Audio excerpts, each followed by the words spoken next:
बिस्मिल्लाहिर्रहमानिर्रहीम। इब्तिदा है रब्बे जलील के बरकत नाम से जो दिलों के भेद खूब जानता है। मैं हूं आतिफ आरिफ और आप देख रहे हैं मेरा फेसबुक और यूट्यूब चैनल। नाज़रीन, आज लाहौर ने अपना फ़ैसला सुना दिया। अवाम का जम्मे गफ़ीर सड़कों पर, और लाहौरियों ने जैसे जो में आज़ादी मनाते हैं 14 अगस्त पे, आज जो सड़कों पे है वो ऐसा ही हाल था। वैसे ही नगमे गूंज रहे थे और पूरा लाहौर सड़कों पर, हर जगह पे इस्तकबाल की तैयारियां, जगह जगह पे, इछरा में, शमा पर, मजंग चुंगी, लिबर्टी से जहाँ से स्टार्ट हुआ और यादगार और वहाँ से शादरा तक लोगों की तादाद जो है वो कमाल ही थी। और ये लग रहा है कि अब आवाम का मूड कुछ और है और इम्पोर्टेड सरकार की जो है ना टांगें कांपना शुरू हो गई हैं। वो मैं आगे चल के आपको बताता हूँ। वज़ीर दाखिला साहब ने प्रेस कॉन्फ्रेंस जो की है उसके भी चंद बातें बताता हूँ, लेकिन ये आपको बता दूँ कि इमरान खान ने जो खिताब किया, उन्होंने कहा कि मैं नवाज शरीफ की तरह भगोड़ा नहीं हूँ जो लंदन में जाकर फ़ौज को बुरा भला कहे। और असल में लब्बे लबाब भी उनका ये था कि मैं अदारे पर कोई बात नहीं करना चाहता कि जिससे फ़ौज को नुकसान हो। असल वो बातें वही वो कह रहे हैं, मैं जवाब देने में को बहुत कुछ जवाब है मेरे पास और सारा कुछ मैं बता भी सकता हूँ, लेकिन मैं नहीं चाहता कि हमारी फ़ौज को कोई नुकसान हो या फ़ौज कोई कमज़ोर हो। मैं फ़ौज मजबूत जो है वो पाकिस्तान के लिए बहुत ज़रूरी है और ये बहुत अच्छी बात है। और अदारों को भी ऐसे ही सोचना चाहिए कि अदारे फरीक ना बने। ये एक सियासी मामला है, इसको सियासी ही रहने दिया जाए। और दूसरी बात इमरान खान ने कही कि अगर रूस हमें सस्ता तेल देता है तो मैं अपनी कौम को महंगाई से बचा सकता हूँ। और ये बात भी ठीक है, अगर रूस आपको सस्ते दामों तेल देता है तो असल महंगाई तो तेल की वजह से है। तेल से, चूँकि बिजली भी हमारी तेल से पैदा हो रही है और ट्रांसपोर्ट के मामला भी हमारे तेल से हैं। किसान भाई जो डीजल इस्तेमाल करते हैं वो भी ज़ाहिर है ट्रैक्टर्स में और जनरेटर्स में, तो महंगाई उससे काफ़ी फ़र्क पड़ेगा। क्योंकि ये इमरान खान के दौर में जो महंगाई को जो कंट्रोल किया हुआ था उन्होंने इसी बात पे किया हुआ था कि पेट्रोल उन्होंने वहाँ पे टैक्सीज उन्होंने ख़त्म किए, वहाँ पे सब्सिडी दी और जो है ना उससे बिजली लोगों की कुव्वत ख़रीद में थी। घरों में बिल जो हैं वो एक नॉर्मल आ रहे थे। अब आप देख लें और पहले देख लें, आप 6 माह पीछे चले जाएं, कितने बिल आ रहे थे 6-7 माह पहले और अब बिल कितने आ रहे हैं। लोग अब तो एसी भी बंद हो गए हैं, लेकिन बिल हैं कि वो 5,000-6,000 से कम किसी बंदे को आ ही नहीं रहा। तो सूरत हाल तो ऐसी ही है महंगाई की। और लोगों ने आज जो वो क्लियर बता दिया है कि हम क्या चाहते हैं, और लाहौर ने ऐसा फ़ैसला सुनाया है कि टांगे थर थर कांप रही हैं। और जो कांपे टांगने वाला बंदा है ना उसकी भी कांपे टांग रही हैं। वो भी मैं आपको बताता हूँ कैसे उनकी कांपे टांग रही हैं। वो सिंध से चीखें निकलनी शुरू हो गई हैं उनकी। मार्च लाहौर में हो रहा है, अभी अभी लाहौर से आगाज़ हुआ है और चीखें सिंध से निकल रही हैं। मतलब बेशर्मी और ढटाई की इंतहा है इनकी कि इन पर कोई बात ना करे, बाकी सब पर बात होनी चाहिए। और दूसरी जानिब अब मैं आपको बताता हूँ कांपे कैसे टांग रही हैं।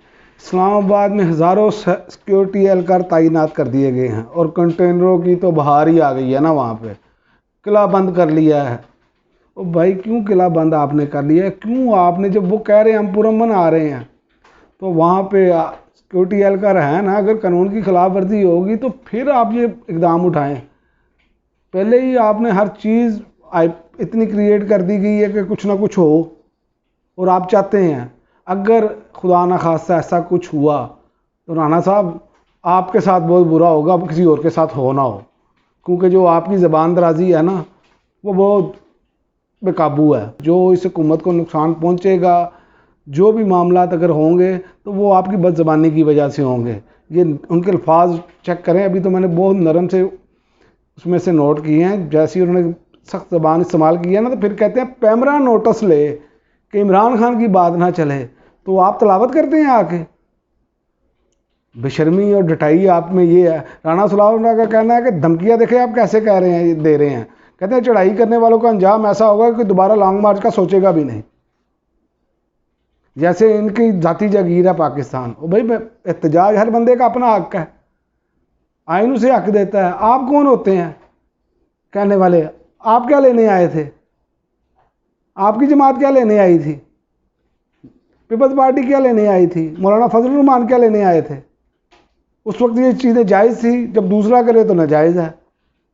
इसे कहते हैं बेशर्मी और डटाई। राणा साहब इसे कहते हैं असल में बेशर्मी ये होती है, क्योंकि आपकी चीखें इसलिए निकल रही हैं कि लाहौर ने अपना फैसला सुना दिया। इससे पहले फैसलाबाद अपना फैसला सुना चुका है आपको इबरतनाक शिकस्त दे के। और आपकी जो घर से हैं वो यूनियन काउंसिलें हैं, वहाँ से नून लीग हारी। बातें आपसे सुन लें, बातें लाखों की दुकान पकौड़ों की आपकी। शर्म ही नहीं आती आप लोगों को कि आपने इस मुल्क को इंतशार की तरफ ही लेके जाना है। कोई बात आराम से धीमे लहजे से आपने नहीं करनी।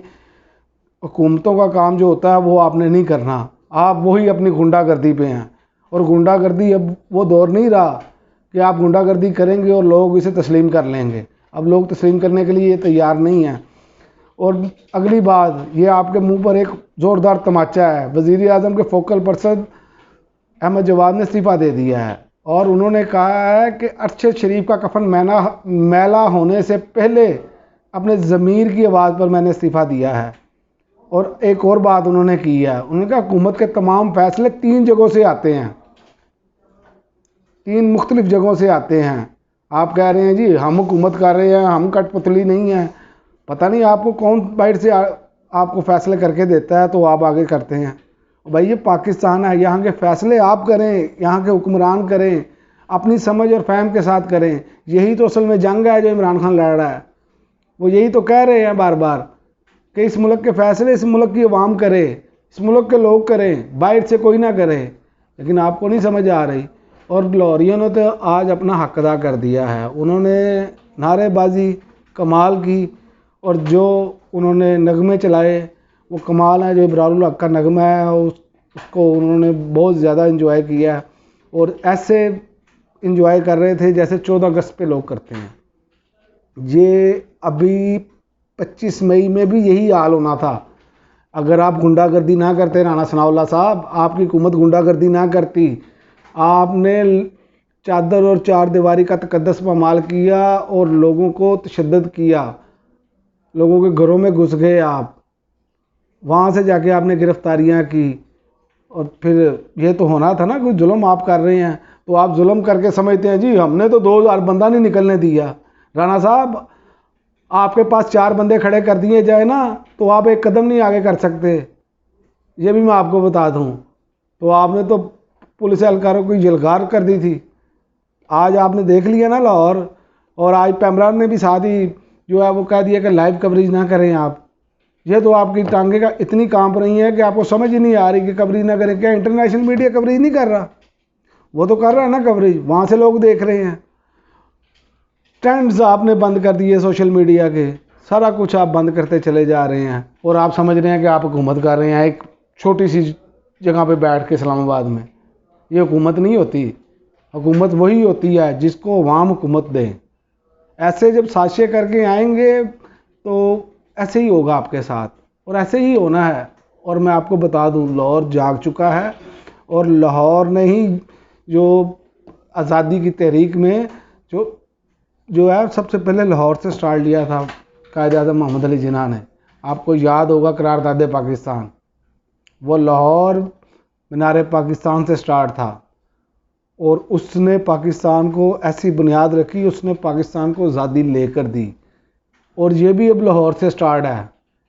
और लाहौर जो है, जब लाहौर से स्टार्ट होता है काम, तो आपको तारीख बताती है कि इंशाल्लाह ताला ये बखेगी, ये आज़ादी भी मिलेगी। ये चोरों लुटेरों डाकुओं से इंशाल्लाह ताला अल्लाह ताला हमें आज़ाद फरमाएगा, और ये आज़ादी मिल के रहेगी। ये आप ज़्यादा देर तक दबा नहीं सकते, ना ही ज़्यादा देर तक ये मामला तब चलने हैं, ना ही ज़्यादा देर तक बाहर के जो ममालिक हैं वो पाकिस्तान में मुदाखलत कर सकते हैं, क्योंकि अवाम नहीं अब चाह रही। जब अवाम नहीं चाह रही तो कैसे होगा ये? लिहाजा मेरी गुजारिश है हुकूमत से भी, अभी भी आप होश के नाखून लें और बैठे बात करें, इलेक्शन का ऐलान करें। जमहूरी पार्टियां आप भी इलेक्शन में जाएं, जो जीते आए आगे हुकूमत बनाए, कोई तरीक़ाकार अपनाए। आप पहले ही मैशत का भट्टा बढ़ा चुके हैं, और आगे मज़ीद जब अदम इस्तेकाम पैदा होगा तो डॉलर वैसे ही आप देख रहे हैं मज़ीद ऊपर जाना शुरू हो गया है, और सरमायादार सरमायाकारी नहीं कर रहा। लिहाजा मेहरबानी फरमाएं, इस मुल्क पर रहम करें। बहुत खा लिया, बहुत लूट लिया, बहुत सारे लोगों ने बहुत कुछ लूटा है यहाँ से, लेकिन अब पाकिस्तानी अवाम के लिए भी आप कुछ रहने दें।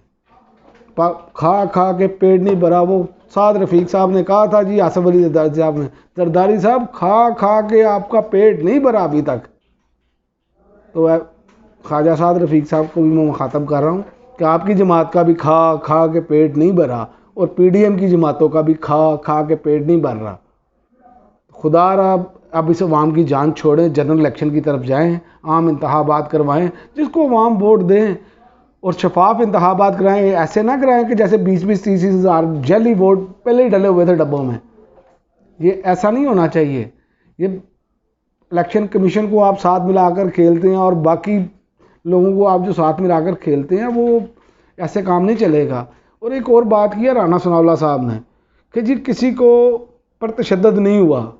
राना साहब, जब आप पर मंशियात फरोशी का केस बना था, इसका मतलब है वो भी जेन्युइन ही था, क्योंकि आप तो लोगों का मजाक उड़ाना छोड़ दें। कोई बंदा ये कहता है मुझे बरहना किया गया, और एक बंदे की बात नहीं है ये। आजम स्वाति से लेके शहबाज गिल से लेके और जमील फ़ारूकी आपके सामने हैं।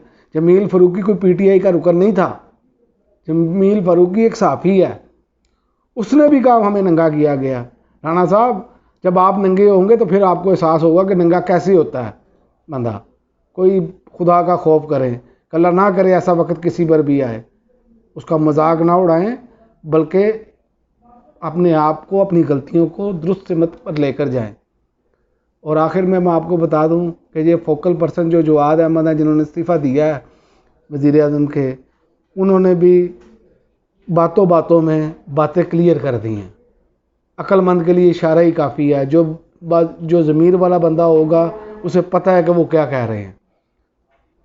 अब आपको सोचना चाहिए कि इससे पहले कि बाकी पत्ते भी आपके गिरते चले जाएं और आपका मसला जो है वो ख़राब होता जाए, आपको खुद ही होश के नाखून लेने चाहिए और मुज़ाकरात की मेज़ पर आएँ। अब तक के लिए इतना ही, इजाज़त दीजिए। अल्लाह हाफ़िज़। पाकिस्तान जिंदा।